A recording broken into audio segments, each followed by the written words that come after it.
आज हम सुनेंगे एक पौराणिक कथा से प्रेरित कहानी। कथा भगवान विष्णु और गरुण की। एक थे पक्षीराज गरुण, जो जन्म से ही बहुत ही साहसी और बलवान थे। उनकी विमाता एक नाग माता थी। उन्होंने एक दिन छल से गरुण की मां विंता को दासी बना लिया। मां को दासता से मुक्त करने के लिए उन्होंने एक अनोखी शर्त रख दी। उन्होंने कहा कि अगर गरुण अमृत कलश लाकर देंगे तो वो उनकी मां को दासता से मुक्त कर देंगी। शर्त काफी कठिन और असंभव सी थी, लेकिन गरुण मां को दासता से मुक्त कराने के लिए राजी हो गए। वो अमृत सरोवर तक पहुंच गए और अमृत कलश लेकर चल पड़े। लेकिन फिर उनका मुकाबला हो गया भगवान इंद्र से। इसके बाद क्या हुआ और गरुण का जन्म कैसे हुआ, वो कैसे भगवान विष्णु के वाहन बने, ये सब हम आपको आगे की कहानी में सुनाएंगे। एक थे महर्षि कश्यप। उनकी 13 पत्नियां थी। महर्षि अपनी पत्नियों विंता और कद्रू से विशेष प्रेम करते थे। एक दिन की बात है, महर्षि फुर्सत में बैठे थे। तभी उनकी दोनों पत्नियां उनके पास आईं। उन्हें देखकर महर्षि ने उनसे कहा, तुम दोनों ही मुझे विशेष प्रिय हो। तुम्हारी कोई इच्छा हो तो जरूर कहो। इस पर कद्रू ने कहा, स्वामी, मेरी ये इच्छा है कि मैं 1000 पुत्रों की मां बनूं।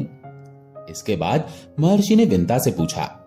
इस पर विंता ने कहा, मैं भी मां बनना चाहती हूं स्वामी, लेकिन 1000 बेटों की नहीं, बल्कि सिर्फ एक ही पुत्र की। मेरा बेटा इतना बलवान हो कि कद्रू के 1000 पुत्र भी उसकी बराबरी न कर सकें। उन दोनों की बातें सुनकर महर्षि ने कहा, जल्दी ही मैं एक यज्ञ करने जा रहा हूं। यज्ञ के बाद तुम दोनों की इच्छा जरूर पूरी होगी। इसके बाद महर्षि कश्यप ने यज्ञ किया। देवताओं के साथ ही तमाम दूसरे ऋषि और मुनियों ने यज्ञ में भाग लिया। यज्ञ खत्म होने के बाद महर्षि कश्यप दोबारा तपस्या में लीन हो गए। कुछ माह गुजरने के बाद विंता 2 और कद्रू 1000 अंडों की स्वामिनी थी। कुछ समय बीतने के बाद कद्रू ने अपने अंडे फोड़े। उनमें से काले नागों के बच्चे निकल पड़े। इतने छोटे बच्चों को देखकर कद्रू ने खुशी से विंता को पुकारा, देखो तो जरा मेरे अंडों से कितने प्यारे बच्चे निकले हैं। विंता ने छोटे छोटे बच्चों को देखकर कहा, सचमुच बहुत खूबसूरत बच्चे हैं। मैं भी अपने दोनों अंडों को फोड़कर देखती हूं। ये कहकर विंता अपने दोनों अंडों के पास आई। उसने एक अंडा फोड़ दिया। अंडे के अंदर एक बच्चे का आधा बना शरीर देखकर वो सहम गई। उसने भगवान को पुकारते हुए कहा, हे भगवान, जल्दीबाजी में मैंने ये क्या कर डाला। ये बच्चा तो अभी अपूर्ण है। तभी फूटे हुए अंडे के अंदर से बच्चे की आवाज आई, जल्दीबाजी में अंडा फोड़कर तुमने बड़ा अपराध कर डाला। अब दंड के तौर पर तुम्हें कुछ समय तक दास्ता करनी होगी। बच्चे की आवाज सुनकर विंता ने कहा, निश्चित ही अपराध तो मुझसे हुआ है, लेकिन इससे मुक्ति का मार्ग क्या है।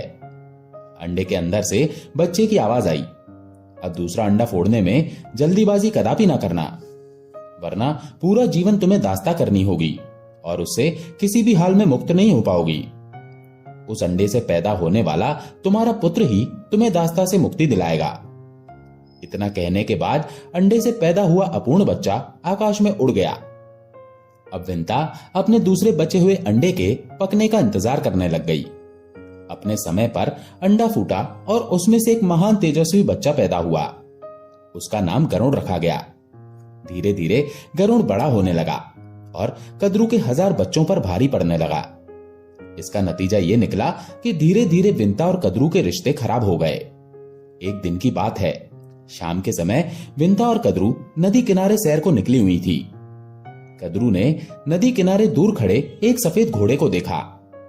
उसने विंता से पूछा, क्या तुम बता सकती हो कि दूर खड़ा वो घोड़ा किस रंग का है। विंता ने तुरंत ही जवाब दिया, सफेद रंग का। कद्रू ने कहा, तो क्या तुम शर्त लगा सकती हो कि वो घोड़ा सफेद रंग का ही है। मुझे तो उसकी दुम काली नजर आ रही है। विंता ने कहा, तुम्हारा ख्याल गलत है, पूरा घोड़ा ही सफेद रंग का है। दोनों में इस बात को लेकर काफी देर तक बहस होती रही।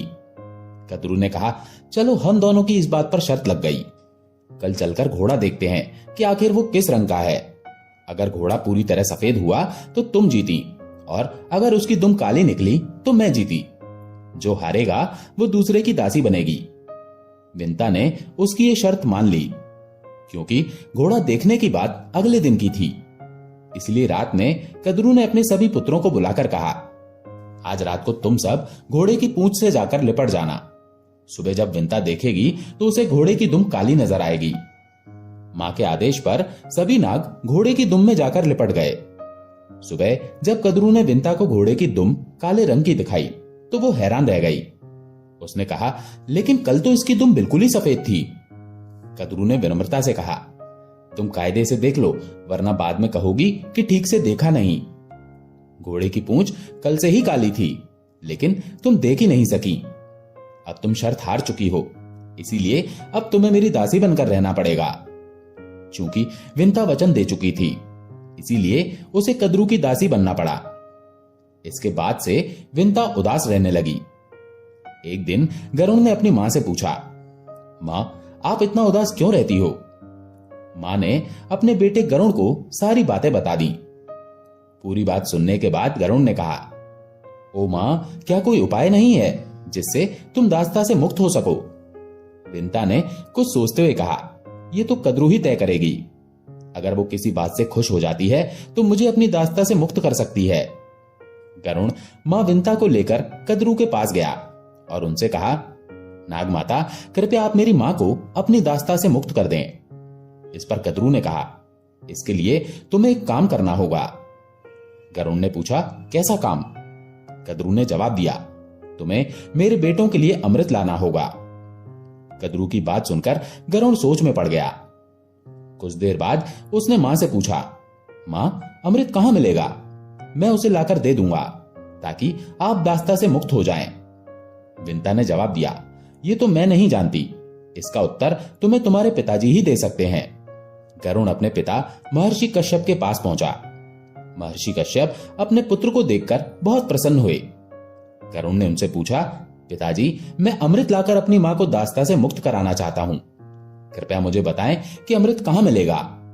महर्षि ने समझाते हुए कहा, पुत्र, तुम्हारा उसे हासिल कर पाना बहुत ही कठिन है। देवराज इंद्र ने अमृत की सुरक्षा के लिए बहुत मजबूत सुरक्षा व्यवस्था कर रखी है। इस पर गरुण ने जोश के साथ कहा, देवराज ने कितनी भी सख्त सुरक्षा व्यवस्था क्यों न कर रखी हो, मगर मैं अमृत लेकर आऊंगा। आप सिर्फ मुझे स्थान का पता बता दीजिए। महर्षि कश्यप ने गरुण को देवराज इंद्र का पता बता दिया। गरुण ने जाने से पहले पिता से पूछा, पिताजी, मुझे भूख बहुत लगती है, आप कृपया ये बता दें कि मैं इतने लंबे सफर में क्या खाकर अपना पेट भरूं? महर्षि ने उत्तर दिया, अमृत जिस स्थान पर रखा हुआ है उस सरोवर तक पहुंचने में तुम्हें काफी वक्त लगेगा। इस दरमियान समंदर के किनारे तुम्हें असुर प्रवृत्ति के लोग मिलेंगे। वो बहुत पतित और क्रूर हैं, तुम उन्हें चुक सकते हो। गरुण ने फिर पूछा, और उसके बाद भी मेरी भूख ना शांत हुई तो? इस पर महर्षि ने कहा, सरोवर के अंदर एक विशाल कछुआ रहता है। इसके अलावा एक महाभयंकर हाथी भी रहता है। दोनों ही असुर जैसी आदत के और बहुत जालिम हैं। तुम उन्हें भी चुक सकते हो। ये बात सुनकर गरुण अमृत सरोवर की तरफ बढ़ चला। रास्ते में उसे भूख लगी। उसने असुर प्रवृत्ति के लोगों को चुग लिया। जब वो अमृत सरोवर पहुंचा तो एक बार फिर उसे जोरों की भूख लगी। उसने कछुए और हाथी को अपने पंजों में दबोच लिया और उसके बाद उचित जगह की तलाश में उड़ चला। वो उड़ते हुए सोनगिरी पर्वत पर पहुंच गया। वहां उसने लहलहाते ऊंचे वृक्षों को देखा। वो एक पेड़ की एक मजबूत डाल को देखकर उस पर बैठने लगा तो उसके वजन से शाखा टूटकर गिरने लगी। उसने देखा कि उस शाखा से उल्टे लटककर कुछ ऋषि तपस्या कर रहे थे। उसने तुरंत ही उस शाखा को चोंच में दबाया और हाथी और कछुए को पैरों से दबाए हुए अपने पिता के आश्रम की तरफ मुड़ चला। आश्रम के ऊपर पहुंचकर उसने अपने पिता से पूछा, मेरे भार से ये शाखा टूट गई और इस पर कुछ ऋषि उल्टे लटके तपस्या कर रहे हैं। उनकी तपस्या में विघ्न ना आए इसलिए कृपया मुझे बताएं कि मैं ये शाखा कहां पर रखूं। उसकी बात सुनकर महर्षि कश्यप ने कहा, तुमने बहुत अच्छा किया पुत्र, जो सीधे यहां पर चले आए। शाखा से उल्टे लटके हुए इन ऋषियों को अगर कष्ट पहुंचा तो ये श्राप देकर तुम्हें भस्म कर देंगे। गरुण ने पूछा, कृपया मुझे बताएं अब मैं क्या करूं? महर्षि ने कहा, ठहरो, मैं ऋषि गणों से प्रार्थना करता हूं कि वो अपना स्थान छोड़कर नीचे आ जाएं। महर्षि कश्यप ने ऋषि गणों से प्रार्थना की। वो उनकी बात मान गए और शाखा को छोड़ नीचे आ गए। इसके बाद वो सभी तपस्या करने के लिए हिमालय चले गए। इसके बाद गरुड़ ने अपनी चोंच में दबी शाखा को नीचे फेंककर आनंद से कछुए और हाथी को चुग लिया।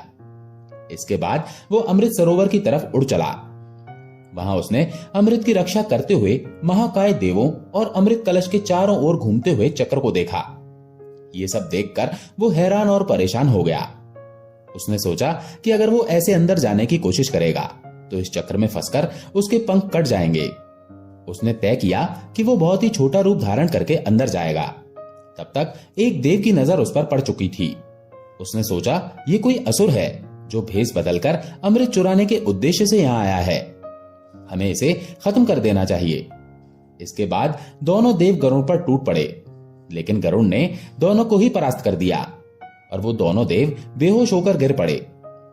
गरुड़ ने अमृत कलश पंजों में दबाया और वापस उड़ चला।